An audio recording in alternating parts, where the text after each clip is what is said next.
If you own a pair of cycling shoes, you need to consider replacing the cleats on the sole of the shoe periodically. In this video, I'll show you and explain what's involved. So these cleats have worn down. This is beyond worn. This is utter and complete trash, both of them. This is, you can see the scratch lines in them, but this is not a wear due to cycling. This is wear due to walking on concrete and paved surfaces, which is somewhat unavoidable. You get off the bicycle, you need to take a few steps. So you can see evidence of these steps thoroughly. You can see the scratch marks. You can see this has worn down to such thickness. It's so thin that it cracked right through here and is barely hanging onto the pedal to which it attaches. The rubber inserts in the soft plastic are almost completely gone. Of course, you need a set of new pedal cleats, and they come in 3 flavors: 0 degree colored black, 4.5 degree gray is what I have, and 9 degree. These are degrees of freedom of rotation, how they release or clip in place. That depends on your ankle mobility, something that you would discuss with a bike fitter. The new set of cleats comes with new bolts and washers, which you will be needing because the old ones come in contact with the ground, they get scratched, they get bent, and sometimes the heads wear down so much if you don't replace them, say once a year or whatever, periodically. Sometimes the heads wear down so much that when you put the tool into it, the tool barely catches any metal to rotate the screw bolt out of the shoe.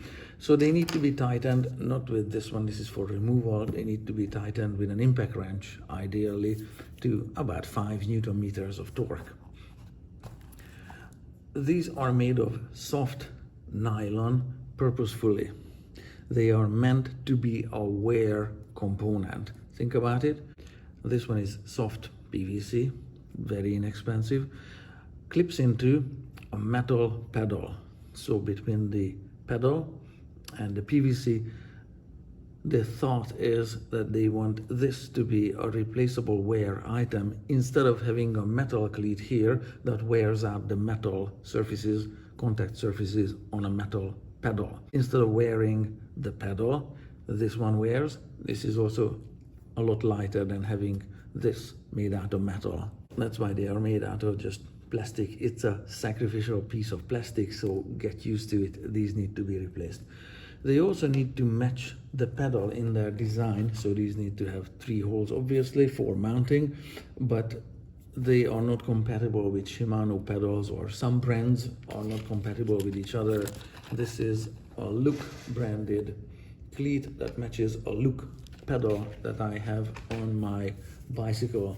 Some of the pedals are power meters, and they have proprietary cleats that they require. So this would be one such setup.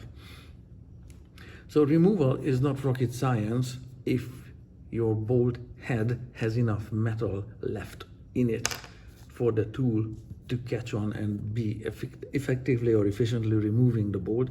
But you also need to consider that it can be full of crud, or more often it's full of concrete, dirt, or broken stone chips and stone grit that's embedded in it. So what I have dug out here, besides grass, you can see some of this concrete dust or stone dust that's in the bolt head here, as this needs to be removed before the tool can be fitted into it, otherwise it's not coming out anytime soon. So I have a little bit of digging ahead of me to do, as well as as I'm looking at the sole of the shoe, how much wear is on it. I can see that it's worn a little bit there and maybe not so much there, so my gait is not fully symmetrical. But getting on a bike places more weight on the left leg, because you usually swing the right leg over the saddle to get on the bike, so you rotate on this foot as you get on the bicycle, so this is expected to have more wear on it. One last thing about geometry of these pedal cleats is that they are typically or could be fitted by a bike fitter.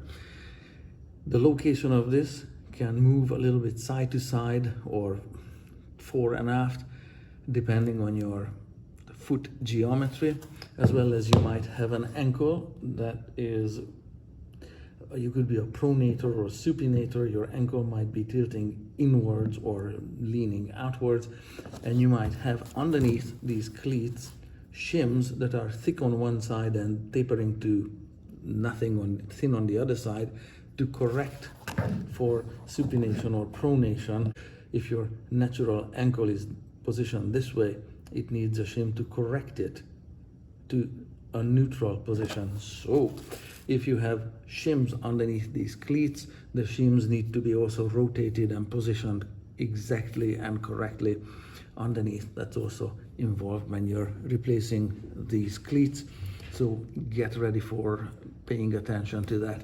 One way to make sure everything goes back where they should or where they were is, you can see blue felt pen marks here drawn around the cleat. You can see some of this blue felt marks transferred to this item here, so that the new one goes exactly where the bike fitter person placed the previous set.